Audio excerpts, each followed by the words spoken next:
김강민의 잡지사 11호로 16번째 페이지. 푸바오가 대나무를 사정없이 소화하듯 잡지사 구독자들의 질문을 사정없이 소화해주는 분입니다. 숭실사이버대 환경안전공학과 교수로도 활동하고 계신 곽재식 작가와 함께합니다. 어서 오세요. 안녕하세요, 곽재식입니다. 저희가 주기율표 시리즈로 지금 넘어가기를 앞두고 무엇이든 물어보세요를 한다고 하면서 지금 2주째 지금 끌고 있지 않습니까? 그렇습니다.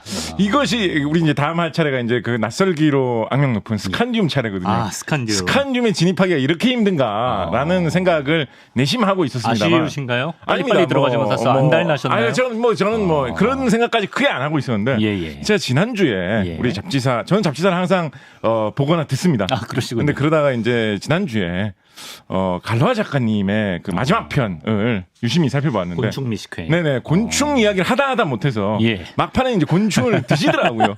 그래서 그걸 보면서 제작진이 저한테 스칸디움을 먹이려고 하시나. 스칸디움을 먹으면 어떻게 되는지도 몰라요. 스칸디움을 먹으면 곤란합니다. 스칸디움 먹는 게 아니고요. 이게 무엇인가. 아닙니다. 언젠가는 원소를 먹는 날도 오게 될 것인가. 아닙니다. 곤충 먹은 건 갈로아 작가의 자발적인 의지였습니다. 그렇군요. 본인이 원하지 않으면 스칸디움 안 드셔도 됩니다. 마지막을 그렇게 화려하게 장식하고 싶은 의지셨군요. 무엇이든 먹여드립니다라고 썼네요. 좀 좋은 거 먹여주세요. 좋은 거 맛있는 걸로 준비하겠고요. 지난주 방송 나가고 이제 가장 인기 댓글이 고학력 푸바오 곽재식 작가라는 댓글이었는데 이거 어떤 뜻인지 모르겠습니다. 푸바오처럼 좀 귀염상이시고 또 이제 블랙 앤 화이트 항상 푸바오 색깔로 이게 약간 좀 이제 지난주에 헤드셋을 느낌이군요. 썼을 때 약간 푸바오 귀 느낌도 좀 있었고 묘하군요. 헤드색을 검은색 헤드색을 잘 구해서 가능하면 앞으로 이제 길 다닐 때도 좀 쓰고 다니도록 노력을 해보도록 하겠습니다. 그렇습니다. 새로운 별명을 얻은 우리 곽재식 작가와 또 부지런히 과학 질문을 소화해보는 시간, 곽재식에게 무엇이든 물어보세요. 광무물 시간, 이번 주까지 한번 또 달려보겠습니다. 지난주에 저희가 5가지 질문을 만나봤습니다. 가장 비싼 물질은 무엇일까? 가장 높은 온도는 몇 도일까? 5,000원권에 그려진 곤충은 뭘까? 귀신이 존재하지 않음을 어떻게 설명할까? 왜 판다는 대나무만 먹어도 살찔까? 이렇게 다뤄봤는데 지난 시간에 소화 못한 질문들을 마저 풀어보죠. 준비되셨나요? 물론입니다. 먼저 구독자 블랙 루나님께서 보내주신 질문입니다. 오늘 이제 검은 절기상 달이라는 뜻이군요. 블랙 루나, 검은 달. 오늘 이제 절기상 소설인데요. 이에 걸맞는 이제 쓸쓸하고 황량한 질문을 남겨주셨습니다. 안녕하세요. 연애를 즐겁게 잘 보고 있습니다, 작가님. 불꽃 같은 사랑의 감정은 시간이 갈수록 왜 식게 될까요? 과학적인 이유도 분명히 있을 것 같습니다. 처연한 분위기죠. 이분은 블랙 루나 검은 달. 최근에 뭔가 겪으신 것 같은데. 글쎄요. 저는 약간 루나. 어떤 느낌을 사실 좀 받냐면 왠지 이게 모르겠어요. 이게 어떤 우리 코너를 따라가는 건지 모르겠는데 저희 광무물 코너에서 질문을 달아주시는 분들은 질문을 좀 길게 다시는 경향이 있습니다. 그렇죠. 이러저러하고 저러저러하는데 어떻습니까? 질문 한 2-3개를 겹쳐서 달아주시는 분도 많고. 막 끼워놓고. 근데 이분은 상당히 짧고 정돈된 초연한 느낌. 다른 광무물과는 좀 다른 질문의 어떤 태도를 보여주고 계시거든요. 그래서 더 끌렸습니다. 그래서 약간 정말 진짜 말씀하신 대로 어떤 달을 봐도 검은 달로 보이는 그런 느낌이 드시는 요즘 상황일까? 라는 생각도 들면서 답변을 드리도록 하겠습니다. 여러 가지 이유를 생각해 볼 수가 있습니다. 다양한 이유 많이 이야기해 볼 수 있습니다. 그냥 간단하게는 재밌는 것도 많이 보면 지루하지 않느냐. 그냥 지루해져서 그렇다. 이런 식의 간단한 설명부터 상당히 어떤 심리적이고 복합적이고 혹은 시적이고 문학적인 설명도 해볼 수가 있겠습니다만 오늘은 요거를 답변으로 한번 끌어와가지고 답을 드려보고 싶습니다. 우리가 즐거운 일, 기분 좋은 일 이런 것을 할 때는 두뇌에서 도파민이라는 호르몬이 흔히 나온다라고 하죠. 그래서 이제 요즘에 유행어처럼 쓰는 말로 무슨 도파민 중독이다 이런 말을 쓰기도 합니다. 게임 같은 거 이런 거 할 때 자극적이고 재미가 있으니까 자꾸 그거를 또 해보고 싶고 재미있고 이끌리고 이런 게 있는데 그게 뇌에 자꾸 도파민을 나오게 해가지고 그거에 우리가 이끌리다 보니까 이거 너무 재밌어, 너무 계속 하고 싶다. 라고 해서 하게 된다는 거는 도파민 진짜로 중독이 일어나서 중독이라고 부른다기보다는 유행어처럼 이렇게 쓰는 말입니다. 도파민 중독이다 이런 식으로도 얘기를 하는데 우리가 불꽃 같은 사랑을 할 때에도 불꽃 같은 사랑의 감정을 느낄 때에도 바로 이 도파민 호르몬이 뇌를 흘러다니게 됩니다. 그래서 그런 어떤 재밌는 게임을 할 때 혹은 어떤 그런 짜릿한 일을 즐길 때 이럴 때와 같은 그 도파민의 영향을 뇌가 받게 되지요. 그것이 불꽃 같은 사랑의 감정에 어쩌면 일부다라고도 할 수 있을 것입니다. 네네. 그런데 사람의 이 장기 구조, 신체 구조, 뇌 구조 같은 것을 평균적으로 살펴보면 네. 이런 식으로 사랑으로 인해서 도파민이 쭉 지속적으로 분비될 수 있는 나올 수 있는 시간의 한계치가 사람마다 경우마다 다르다고 합니다만 예. 보통 2년에서 4년 사이라고 합니다. 2년에서 4년. 예, 그러니까 정말 천생연분이고 이렇게 좋은 사람이 없을 것 같고 하늘에서 막 내려온 무슨 백마탄 왕자 선녀 같은 그런 사람 이렇게 비유가 좀 올드하지요. 선녀. 예, 하여튼 뭐 그렇다고 하더라도 2년에서 4년 정도가 지나면 더 이상 도파민이 만들어지기는 어려워진다라는 같은 거죠. 자극에 대해서. 그 사람에 대해서 예. 사람의 신체 구조상 그래서 그런 불꽃 같은 사랑의 느낌은 결국은 도파민이 부족하기 때문에 달라진 게 별로 없는 것 같은데 예. 여전히 나에게 친절하고 우리 뭔가 잘 맞는 것 같고 네. 성격도 비슷하고 이런 것 같은데 왜 옛날 같은 그 느낌은 나지 않을까? 예. 도파민이라는 그 특유의 중독적인 그 느낌을 주는 그 호르몬이 부족해지기 때문이다라는 것입니다. 자, 그런데 그렇다고 해서 그것으로 끝은 아닙니다. 그렇습니까? 도파민이 이렇게 거의 없어질 때쯤 사실은 뭐 그보다 훨씬 더 먼저 생길 수 있습니다. 그렇죠. 사람이 사랑하는 관계에서 생길 수 있는 뭐 게임을 할 때나 뭐 도박을 할 때 이럴 때는 잘 생기지 않는 호르몬으로 네. 우리가 여러분 기억나시나요? 예전에 우리 저기 원소 편할 때 이 얘기했었는데 네. 사람의 몸속에서 돌아다니는 호르몬 종류들도 네. 아주 작은 단백질 비슷한 모양으로 돼 있는 것들이 있는데 네. 단백질은 대체로 원래 상태 그대로의 모습을 보면 그냥 별 개성 없는 실 모양처럼 생겼다. 네. 그래서 그냥 실이 몸속에서 돌아다니면서 별 역할도 못하고 아무 구분도 안 되는 것이기 십상인데 황할 때였나? 오! 황이죠. 답을 벌써. 사랑의 원손 황 아닙니까? 사랑은 황이 나나. 말짱 황이다 얘기하시면서. 벌써요. 예.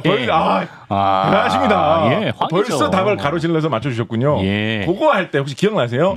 그런 호르몬이 있는데 이 호르몬 같은 경우에는 그 단백질에 황이 있어가지고 황끼리 이렇게 달라붙기 때문에 맞아. 호르몬이 그냥 실 모양으로 있지 않고 입체적인 특유의 엉킨 모양을 만들어가지고 고개 뇌의 적당한 위치에 쏙쏙 정확하게 파고 들어가지고 위치에 꼭꼭 맞아들면서 사람이 새로운 사랑의 감정을 느끼게 한다라고 했는데 예. 그 호르몬 이름 혹시 기억나시나요?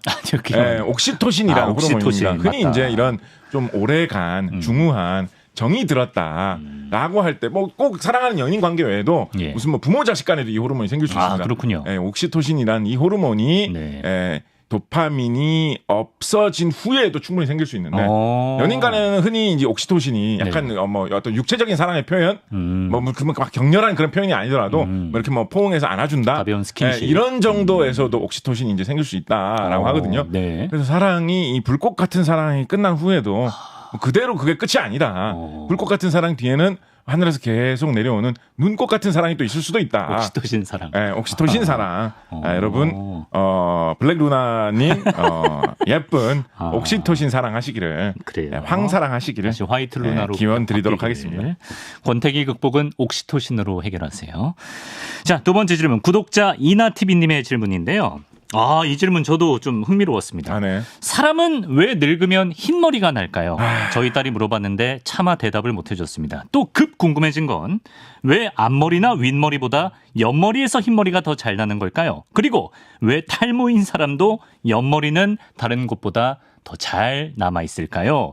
괄호치고 전 탈모 아님이라고 이렇게 탈모인과 선을 그으면서 꼭 굳이 이거 좀 말씀해 주실 기분 필요가 나빠하실 있을까? 분들 계실 것 같은데 어쨌든 모발 관련 몇 가지 궁금증을 묶어주셨는데요. 네. 답변을 좀 해주시면. 정말 근데 사실 좋은 질문 해주셨습니다. 네, 사실 우리가 뭐 머리에 왜 이렇게 새치가 생기지라든가 네. 혹은 나도 아버지처럼 대머리 되면 어떡하지? 뭐 이런 식의 이야기 항상 좀 할 때가 있습니다. 예. 그런데 저희 아버지도 이제 이렇게 탈모가 있으셔가지고 예. 저도 뭐 그런 생각을 종종 하곤 하는데 네네. 그렇지만 이것에 대해서 어떤 과학적인 궁금증을 한번 해소를 해보겠다, 좀 찾아보겠다 이런 생각을 사실 별로 안 하고 그냥 지나가기 마련이죠. 흰머리가 또 늘었어. 그냥 이 정도. 걱정만 할 뿐이죠. 이분은 이렇게 생각을 하셔가지고 굳이 이 인터넷 동영상 사이트에 접속을 해주셔가지고 질문까지 이렇게 남겨주셨다라는 측면에서 예. 저는 이분은 훌륭하신 어떤 과학적 자질이 어느 정도는 있다라고 일단 말씀을 드리고 싶습니다. 예. 우선 쉬운 설명부터 쉽게 설명드릴 수 있는 간단한 내용부터 먼저 말씀을 하나를 드리자면 네. 머리카락이 이 재질이 있지 않겠습니까? 머리카락이 어떤 성분으로 되어 있을까요? 머리카락이 케라틴이라는 성분으로 되어 있습니다. 손톱 성분 아닌가요? 오, 잘하시는군요. 네, 콧불 쏘뿔. 오, 잘하시는군요. 예, 케라틴이라는 성분으로 되어 있습니다. 네. 그래서 이제 우리 저기 샴푸 같은 거 뭐 이런 거 중에도 케라 뭐 어쩌고 거시기 뭐 이런 게 그러네. 있죠. 예, 예. 머리카락이 케라틴으로 돼 있으니까 그걸 뭐 더 잘 만들어 준다라는 뜻에서 그런 뜻으로 이름 붙이신 겁니다. 네. 오늘 이상하게 너무나 촉이 좋으신데 예. 바로 제가 그 말씀을 드리려고 했어요. 그래요? 케라틴이라는 게 사실 사람의 손톱 성분도 이제 케라틴이기도 하거든요. 그래서 이제 우리가 이렇게 손톱이 딱딱한 거를 보고 이게 약간 약간 이나 치아나 뼈 같은 건가라고 착각할 수 있는데 그렇지 않습니다. 손톱은 뭐 칼슘 뭐 이런 게 많이 들어있는 그런 것이 아닙니다. 네. 이것은 머리카락하고 같은 성분인데 네. 머리카락은 이게 질기게 되어 있는 것이고 손톱은 딱딱하게 되어 있는 것으로 형성된 형태가 좀 다른 것으로 성분이구나. 같은 성분이다라고 보시면 되겠습니다. 네. 자, 그런데 이 케라틴 손톱을 가만 보시면 손톱 색깔은 무슨 색깔이죠? 손톱 잘랐을 때 보면 선홍색. 잘랐을 때 보면 잘랐을 때는 그냥 거의 뭐 색깔이 별로 없죠. 그냥 흰색 같은. 예. 그냥 별 색깔 없어요. 특별히. 내 손가락은 내 손톱은 약간 까맣던데 안 씻어서 그러신 거죠. 그런 거는 별 색깔이 없죠. 찌었거나 어디 찌었거나. 그럴 때만 그렇지. 잘라놓은 손톱 뭐 별 색깔이 없습니다. 케라틴은 원래 색깔이 없는 게 기본입니다. 색깔이 거의 없는 게 나름대로 뭐 우리끼리 한 색깔이 있다라고 할 수도 있는데 기본적으로 색깔이 거의 없는 게 기본입니다. 그렇군요. 머리카락이 그러면 왜 까만색이냐? 케라틴 성분이 생기는데 머리카락이 생겨날 때 그 모낭 머리카락이 생겨나는 그 주위에서 멜라닌 색소를 입혀주는 겁니다. 무슨 말인지 아시겠어요? 뚫고 나오면서? 뚫고 나올 때 나오려고 이렇게 계속 생겨날 때 옆에서 페인트 칠을 해주는 거예요. 페인트 칠을. 피부 안에서 페인트 칠 한번 해주는 거예요. 멜라닌 색소로. 그래서 머리카락은 흰색으로 머리가 하얗게 물들었다 이런 식으로 얘기하잖아요. 머리가 하얗게 물드는 게 아니라 검은색이 더 이상 입혀지지 않는 것입니다. 흰머리가 원래 머리 색깔입니다. 그렇구나. 그게 드러나는 것이고 젊을 때 어릴 때는 항상 꼬박꼬박 까만색 색소가 잘 입혀져가지고 검은 색깔이 이렇게 잘 나오는데 그 기능만 어떻게 작동을 안 하면 자연 그대로의 케라틴 색깔이 드러나면 그게 그냥 흰머리가 되는 겁니다. 그래서 흰머리가 된다라는 게 사실 그렇게 이상한 일도 아닙니다. 더 자연스러운 현상. 어떻게 더 자연스러운 원래 그대로의 모습이 좀 얼룩말 피부가 검정색인 것처럼. 그거하고 좀 정반대군요. 어떻게 보면. 그런 현상입니다. 그러면 여기서 이제 사이드로 약간 질문해 주신 거. 왜 앞머리나 윗머리보다 옆머리에서 흰머리가 더 잘 나는 걸까요? 요거에 대해서는 저는 약간 과학적인 연구를 찾아내는 데는 좀 실패했는데요. 추정을 하는 사람들의 이야기들을 살펴보면 윗머리 이런 데는 좀 길게 나는 경우가 많은데 옆머리 같은 경우에 특히 남자들 같은 경우 옆머리는 좀 짧게 자르는 경우가 많죠. 그렇죠. 그러니까 아무래도 검은 다른 긴 머리에 가려지지가 않고 흰 짧은 머리가 더 눈에 잘 띄어서 잘 보이는 게 아니냐. 뭐 이런 생각을 해볼 수도 있는데 요거에 대해서는 뭐 답변이 좀 공색합니다.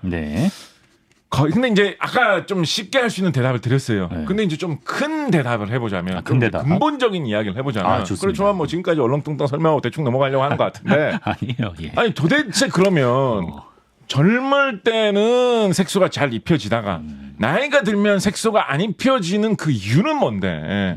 무슨 사람의 두피 안에서 어떤 민증 검사를 한 뭐가 있는 것이냐. 그런 건 아니지 않겠습니까? 그죠? 그래서 근본적인 원인에 대해서는 아직까지도 좀 지금 제가 드린 말씀만으로는 해결이 안 되는 측면이 있습니다. 그리고 이게 바로 이 뒤에 질문까지 이어질 수가 있는데 사람이 나이가 들면 특히 남성 같은 경우에 탈모가 일어나는 경우가 많이 있지 않습니까? 많죠.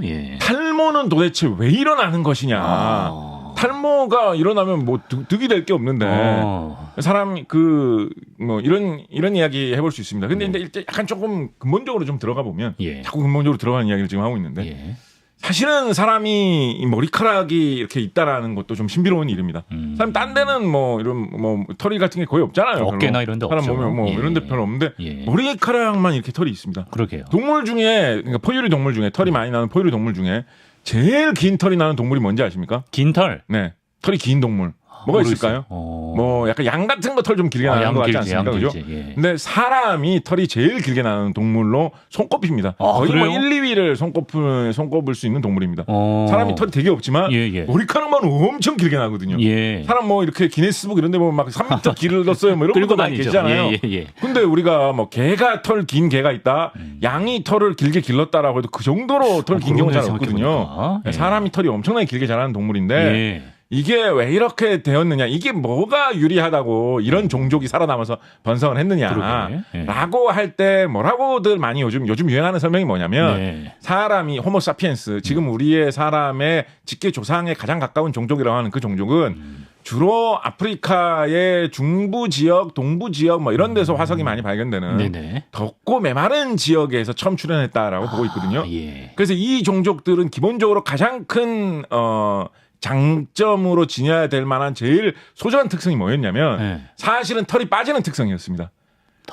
왜냐면 더운 데서 살아남아야 되니까. 시원하게 살아야 되니까. 네, 그러니까 뭐 침팬지나 고릴라하고는 다르게 털이 없는 게 더운 데서 살아남기 되게 유리한 거예요. 그러네요. 사람은 털도 없고 예. 그리고 사람은 땀을 굉장히 잘 흘리는 그런 동물 중에 하나입니다. 네네. 동물이 막 우리가 사람이 막 우리는 이모티콘 할 때도 심지어 그런 거 쓰잖아요. 그 세미콜론 모양 하면 땀 흘리는 모양이라고 생각하잖아요. 예. 굉장히 인간적인 이모티콘입니다. 사람이 그렇게 식은땀 흘리듯이 그런 식으로 개나 고양이가 땀 흘리는 모습 보신 적 없으실 거예요. 이모티콘으로만 있죠. 네, 예. 그렇게 땀 흘리는 동물이 사실 거의 없어요. 모든 포유류 동물 중에 사람만큼 땀 잘 흘리는 동물이 극히 드뭅니다. 그러네. 말 정도 좀 땀 잘 흘리는 편이고 그래서 사람이 땀을 굉장히 잘 흘리고 털이 없어가지고 더운데 살아남기에 특화된 동물이거든요. 예. 그런데 그렇게 털이 없으면 단점이 하나 생길 수 있는 게 뭐가 있냐면 네. 그 아프리카의 동부 아프리카, 중동부 아프리카의 더운 지방에 네. 날씨가 기온, 공기의 온도만 높은 게 아니라 네. 하늘에서 내려쪼이는 자외선, 직사광선은 얼마나 강하겠어요. 털이 없으면 이거 해변에 가가지고 막 좋다고 놀다가 한 2시간 놀다가 보니까 막 화상이 피부 다 뻘겋게 돼가지고 막 까지고 이런 거 당해보신 적 있으십니까? 그렇죠. 그런 걸 허구한 날 당하지 않겠어요? 파라솔이 있어야 되는 그래서 근데 뭐 옛날에 처음에 호모사피엔스가 제일 먼저 나타났을 때는 뭐 옆에 있던 다른 호모사피엔스 아저씨한테 뭐 10,000원 주고 파라솔 빌리고 이런 걸 할 수가 없잖아요. 없죠. 그때 당시 기술력으로 생으로 버텨야 되거든요. 털이 없으면 다 노출돼가지고 다 화상 입을 수 있단 말이에요. 그래서 어떤 한 종족이 살아남을 수 있었던 최대의 이유가 무엇이었느냐? 더운데 살아남아야 되니까 온몸에 털이 없어. 그런데 이 종족은 어떤 습성이 있어요? 걸어다니는 습성이 있어요. 그래서 햇빛을 받으면 위에만 받아, 위에만. 그런데 머리카락만 길게 자라는 거예요. 그래서 위에서 내려쪼이는 그거는 딱 가려줘. 파라솔처럼. 엄청난 무기네. 천연 파라솔이야. 머리를 길게 기르면 천연 파라솔로 이렇게 싹 가려줘. 이렇게 걸어서 다니기 때문에 몸통은 별로 햇빛을 안 받아. 만약에 사람이 네 발로 기어다녔다면 등짝에 엉덩이에도 많이 받겠어요. 그러면 털이 다 빠지면 진짜 위험하거든요. 다 시뻘겋게 다 까질 거 아닙니까? 직립보행 때문에. 그런데 사람이 걸어다니니까 괜찮은 거야. 그래서 사람이 머리카락이 굉장히 긴 게 살아남기에 유리한 장점이 있습니다. 자, 그러니까 머리카락이 긴 게 좋잖아요. 그러네. 도대체 근데 나이가 들면 왜 빠지는 거냐? 이제 슬슬 뭐냐? 이게 사실은 노화의 문제의 근원을 해결하기 위한 굉장히 큰 수수께끼 중에 하나였습니다. 그래요? 아니 사람이 늙지 않으면 더 좋은 거 아니냐. 왜 사람은 인위적으로 나이가 들면 늙어가지고 뭐 여러 가지 기능이 감퇴하고 이런 현상이 도대체 왜 발생하느냐. 그러게요. 굉장히 수수께끼 같은 문제였고 또 이 문제를 풀이하면 사람이 영원히 늙지 않는 어떤 마법의 무슨 샘물 같은 것도 만들어낼 수 있지 않겠습니까? 그래서 수많은 과학자들이 연구를 거듭했습니다. 그 결과 사람들이 많이들 감명을 받은 학설 중에 하나가 뭐냐면 1950년대 후반에 나온 기항적 다면 발현성 안타고니스틱 플라이오트로피라는 학설입니다. 이게 뭐냐. 이거 오다 가다가 이 말을 이런 이상한 어려운 용어를 굳이 쓰지 않고 갈로아 작가님 한번 해주신 적 있어요. 그래요? 이게 뭐냐면 곤충에 대해서 막 설명하시는 본인에 대해서도 설명하시다 잠깐 하신 것 같은데 그래요? 이게 뭐냐면 사람이 가질 수 있는 여러 가지 특성 중에 이게 어떤 사람의 진화를 일으키는 변이, 돌연변이라는 거는 어떤 방향성이나 좋다 나쁘다를 따지지 않고 무작위적으로 생기는 거잖아요. 그래서 좋은 게 생길 수도 있고 나쁜 게 생길 수도 있어요. 좋은 게 생기면 살아남는 거고 나쁜 게 생기면 뭐 나는 왜 이런 몸으로 태어났지 하다가 이제 세상을 쓸쓸하게 일찍 떠나게 되는 거죠, 그죠? 근데 그 중에 이제 살아남을 수 있는 게 살아남아가지고 이어지니까 계속 그런 좋은 특성만 살아남아가지고 지금 우리가 보면 어떻게 생명체가 이렇게 좋은 특성만 갖추고 딱 적응해가지고 살아 있을 수가 있을까? 와 신기하다 이렇게 하게 되는 건데 사실은 수많은 시행착오 끝에 살아남지 못한 거는 다 떠났기 때문에 좋은 것만 남은 것처럼 보이는 것입니다. 자 그런데 모든 어떤 성질이 좋다 나쁘다 이분법적으로 딱 이야기할 수 있을까요? 예를 들어서 장단점이 있을 수도 어떤 특유의 어떤 성질 중에 젊은 시절에는 유리하지만 늙은 시절에는 불리한 그런 성질도 있지 않을까요? 예를 들어서 네. 사람의 몸속에서 생길 수 있는 호르몬 중에 네. 5디하이드로 테스토스테론이라는 호르몬이 있습니다. 예, 예. 이 호르몬은 어떤 특성이 있느냐? 네. 사람이 태어나가지고 활발하게 자라는 시기에는 네. 사람의 털을 잘 자라나게 해줍니다. 네, 그런 사람이 자라나는 특성하고 잘 어울려가지고 네. 털 잘. 그래서 뭐 남자한테 주로 생기는 거예요. 그래서 사람 수염이 막 멋있게 난다든지 눈썹이 짙게 멋있게 난다든지 그렇죠, 그렇죠. 그런 특성을 도와줍니다. 네. 이러면 아무래도 강인하고 매력적인 남자로서 살아남기 유리하겠죠. 그럼 뭐 짝짓기도 잘해서 유리하고 어떤 뭐 큰 가족을 이루고 예, 예. 자기 자손을 많이 낳을 수 있겠죠. 네. 그렇지만 이 5디하이드로 테스토스테론이라는 이 호르몬은 어떤 문제가 있냐면 네. 그런 성장이 멈춘 나이가 많이 든 후에는 네. 탈모를 일으키는 특성이 있습니다. 아, 예. 그래서 좋고 나쁨이 공존하는 양날의 호르몬이거든요. 검이구만. 예. 예. 그런데 나이가 들어서 늙어서 사람이 탈모를 좀 일으킨다고 해봐야 네. 이것은 자손을 이미 낳은 후의 일이잖아요. 그렇죠. 그러니까 이 유전자를 이 호르몬이 많이 생기는 유전자를 이미 물려줘가지고 자손이 퍼져서 세계에 퍼져나간 뒤에 예, 예. 아 잠깐만 근데 이 호르몬은 사실은 탈모야. 그래도 자손은 이어지는데 상관없는 거예요. 그러네. 젊을 때 다 짝짓기 해가지고 자손을 퍼뜨리니까 예. 이것이 바로 기량적 다면 발현성 안타고니스틱 플라이오트로피입니다. 어떤 것이 어떤 그런 사람의 어떤 습성이나 형질 유전자가 예. 좋고 나쁨이 동시에 있을 수 있는 게 있는데 그 중에서 젊은 시절에는 좋지만 늙은 시절에는 나쁜 게 있으면 네. 사람은 보통 자손을 젊을 때 퍼뜨리기 때문에 그렇죠. 그 습성이 그대로 유전돼 가지고 자꾸 퍼져나간다. 그냥 다 그러면 딸려 그게 보내는구나. 나중에 우리 시대까지 나와가지고 예. 사람이 60세, 70세까지 장수하는 시절로 살게 되면 예. 그 다 이제 다 드러나는 거죠. 아이고야 이게 이런 단점이 이렇게 많았구나. 뒤늦게. 이게 요걸 물려주셨구나. 이렇게 되는 거죠. 예. 그것 때문에 사람이 머리카락이 빠지고 노화를 하는 그런 여러 가지 일이 일어난다. 예. 이게 오묘한 거예요, 이게 사실은. 그러네. 굉장히 오묘한 그런 건데. 네. 그래서 이게 고치기도 그러니까 이걸 어떤 막기도 쉽지 않습니다. 우리가 무슨 이거 뭐 유전자 조작 기술이 발전하면 뭐 사람을 뭐 지능도 좋게 할 수 있고 네. 힘도 세게 할 수 있고 어쩌고저쩌고 이런 얘기 많이 하잖아요. 네네. 근데 그럼 사람을 늙지 않는 사람으로 만들어 보자. 이 문제 안타고니스틱 플라이오트로피 때문에 이거 쉽지 않습니다. 예를 들어서 그러면 이거 5디하이드로 테스토스테론 안 나오게 하면 되겠네 이렇게 해버리면 예. 털이 아예 털이 잘 안 나는 거예요. 그러네. 젊은 시절에도. 예. 난 좀 수염도 나고 막 눈썹도 좀 짙고 이랬으면 좋겠는데. 네네.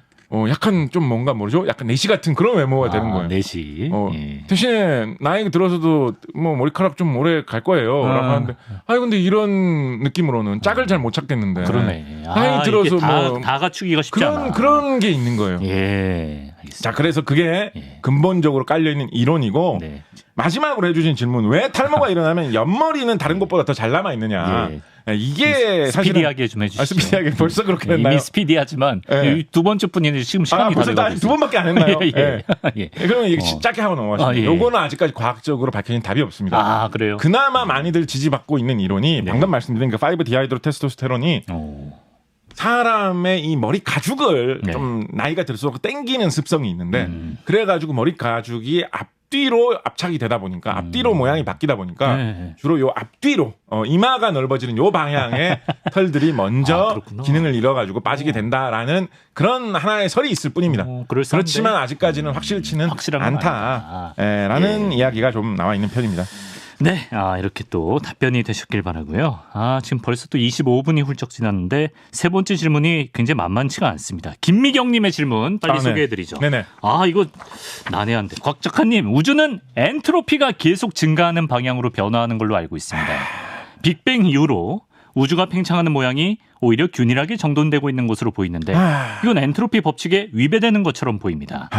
우주의 엔트로피는 결국 무한대로 증가하여 그 끝은 우주의 영원한 소멸인지 궁금하네요. 질문이 너무 난해한가요? 약간 놀리시는 건가요, 이거는? 소중한 답변 기다리겠습니다. 이거는 잡지사 수준이 아무리 올라갔어도 이거는 선 넘는 거 아니에요? 엔트로피가 뭔지도 모르는데 저는. 질문이 진짜 너무 난해하네요. 엔트로피가 이거 설명하기 힘듭니다. 이거 5분 안에 되겠습니까? 제가 5분 안에 끝내야 된다고요? 10분 안에 되겠습니까? 10분 안에? 이거 10분 안에 진짜 이거 어떡하나? 예.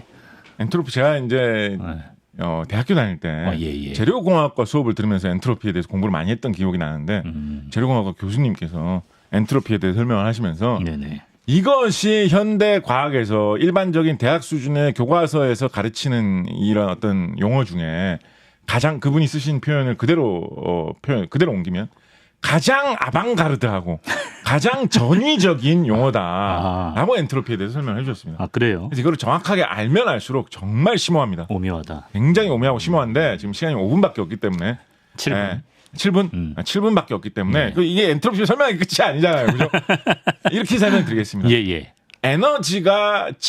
에너지가 넓게 퍼져 있는 정도가 엔트로피다라고 말씀드리겠습니다. 엔트로피는 이제 흔히 이제 상식 사전 같은 거 찾아보시면 뭐 무질서도다 이런 식으로도 많이 나와 있는데요.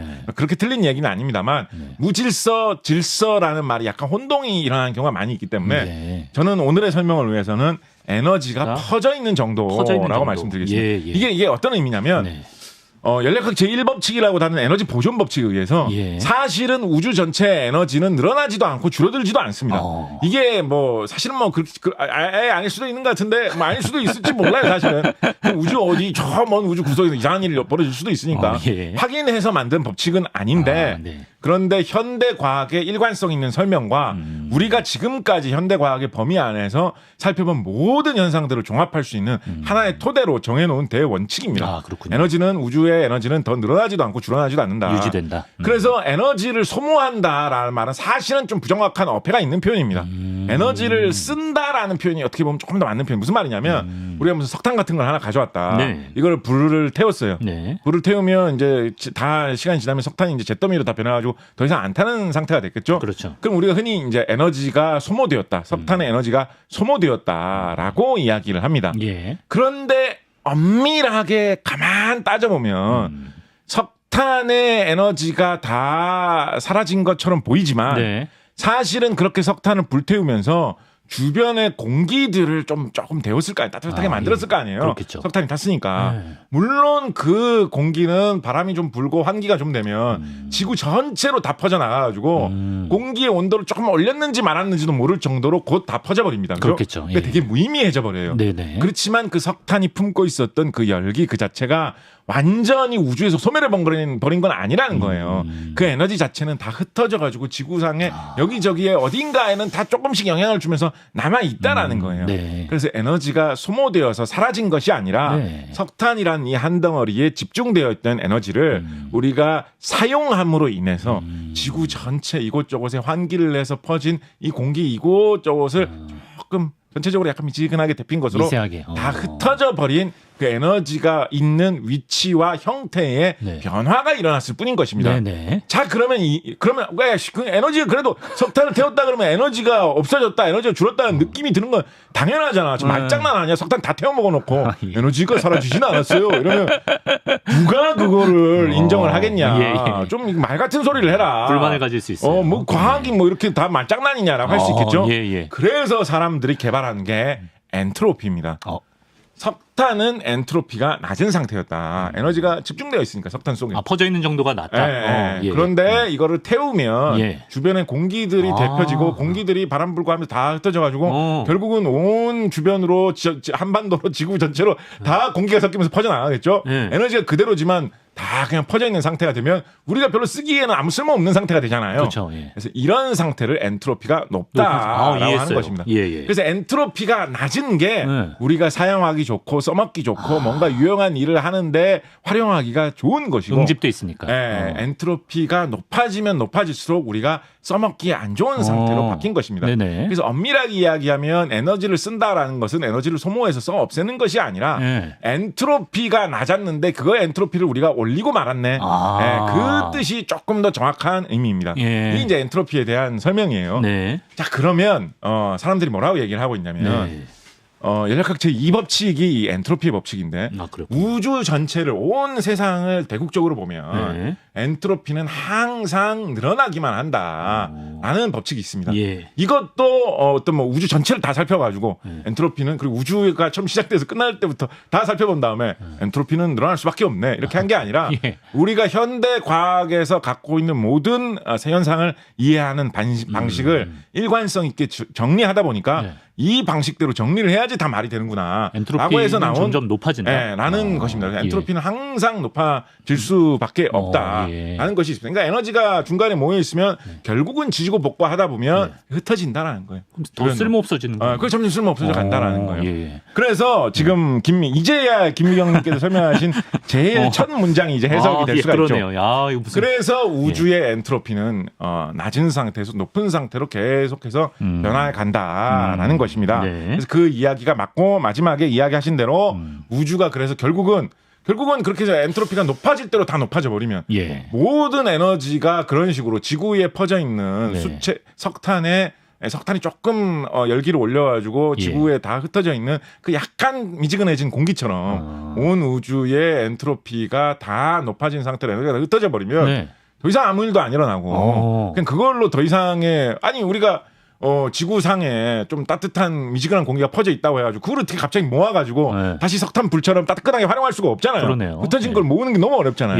우주도 결국은 그렇게 변해가지고 더 이상 아무 일도 일어날 수 없는 상태가 된다라는 게 지금 김미경 선생님이 말씀해주신 시나리오입니다. 그 끝은 우주의 영원한 소멸인지 거기서 그 소멸이란 말이 방금 말씀드렸던데 소멸에서 모든 게 없어진다라는 얘기가 아니라 우주에 있는 모든 에너지가 다 퍼져가지고 더 이상 뭔가가 이런 석탄이 타는 것 같은 이런 일이 더 이상 일어날 수 없는 상태로 우주는 결국에는 가게 된다라는 이야기입니다. 그래서 그런 일이 일어날 가능성이 충분하다라고 보고 있어요. 그래서 그런 상태를 일컫는 무서운데? 용어도 있습니다. 우주의 열적 죽음이다.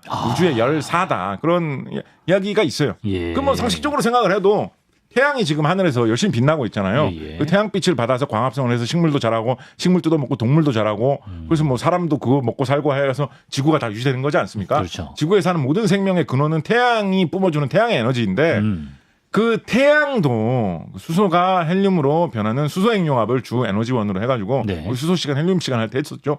그런 걸 하면서 지금 빛을 내고 있는데 언젠가는 그 원료 원소들이 다 떨어질 거 아닙니까? 수소가 다 헬륨으로 바뀌고 이렇게 하면 더 이상 핵융합 반응 안 생길 거 아니에요. 그렇겠네요. 헬륨이 딴 걸로 또 바뀔 수도 있습니다. 근데 그게 주기율표 어차피 원소가 다 한정돼 있는데 언젠가는 그런 식으로 되면 태양은 얼마 가지도 못해요. 언젠가는 그게 다 끝나게 돼 있어요. 태양 수십억 년 정도 지나면 불길이 꺼질 거라고 보고 있습니다. 태양이 식을 거라고 보고 있어요. 그러니까 그때부터 식기 시작한다는 거예요. 그러고 나서도 1000억 년 이렇게 지나도 아직은 뜨끈한데 태양이 하여튼 지금처럼 열을 더 내뿜는 그거는 수십억 년 정도 지나면 끝난다라고 보고 있습니다. SF 소설 같은 데서는 보통 50억 년이라는 수치를 많이 씁니다. 50억 년 지나면 태양이 꺼진다라는 거예요. 꺼지기 시작한다는 거예요. 세상에 있는 우주에 있는 모든 다른 별들도 마찬가지입니다. 어떤 늦게 생긴 별은 좀 이따가 오래 가다가 꺼지는 것도 있을 거고 금방 하늘에 있는 별 중에 좀 밝은 편인 베텔기우스 이런 별은 얼마 안 있어서 꺼질 것 같은데 이미 죽은 별도 있는 거죠. 이미 죽은 별도 있고 그런 것들이 결국 별들도 하나 둘 시간이 지나면 꺼지게 돼 있습니다. 꺼진 별도 뜨끈하거든요. 뜨끈한 별이 점점 식겠죠.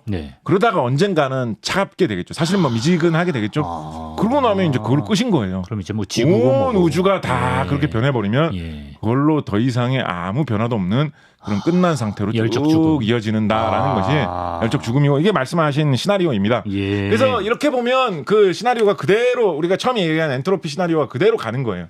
우주가 처음 시작될 때는 대폭발 빅뱅으로 시작했다 이런 이야기 하잖아요. 엄청나게 뜨거운 지난주에 했구나. 빅뱅 일어날 때 정말 상상할 수 있는 최고의 온도가 있었다. 있었죠. 그런 이야기 했잖아요. 굉장한 열기가 집중되어 있는 그런 게 온 우주를 가득 채우고 있는 그런 시대가 있었죠. 근데 그게 이제 서서히 시간이 지나면서 우주가 점점 식는다. 그래서 별이 어쩌고저쩌고 하다가 나중에는 결국은 다 미적지근해지면서 더 이상 아무 일도 안 생기는 상태로 가게 된다. 기본 시나리오는 맞습니다. 근데 여기다 하나 이거 얘기하면 끝내야 되겠네 오늘. 오케이.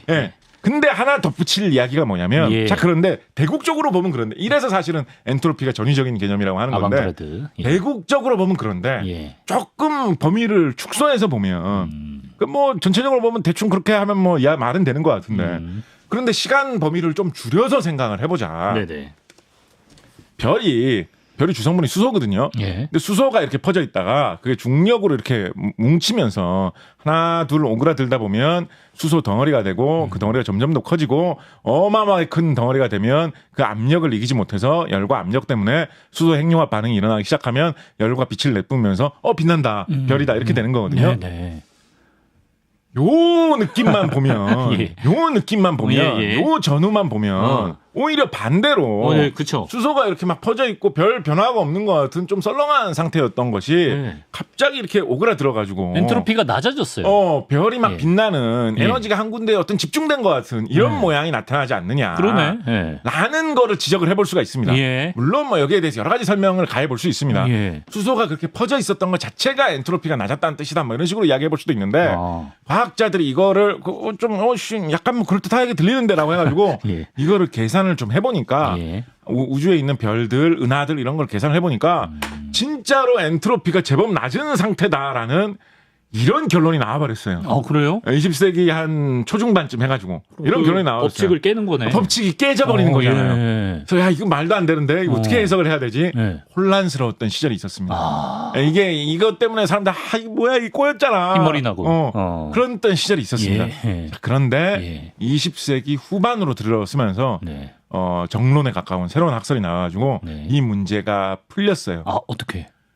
만약에 별들이 생기면서 엔트로피가 좀 낮아지는 것처럼 보였다고 하더라도 세상에 어떤 다른 것이 있어가지고 그게 엔트로피를 훅 높은 게 있다면 우주 전체를 보면 엔트로피가 좀 높아질 수 있겠죠, 그죠? 그러니까 별은 아니지만 뭔가 엔트로피를 훅 높일 수 있는 뭔가가 어떤 우주의 악마처럼 우주를 돌아다니고 있다면 그래 너 엔트로피 좀 낮춰봐라 내가 훅 높이지라고 하면서 돌아다니는 놈이 뭔가 하나가 있다면 그러면 우주 전체를 살펴봐도 엔트로피가 항상 커지기만 한다라는 이 법칙이 유지될 수가 있지 않습니까?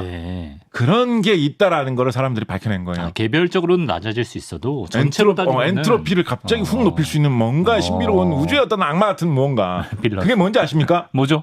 블랙홀입니다. 블랙홀. 그게 블랙홀이에요?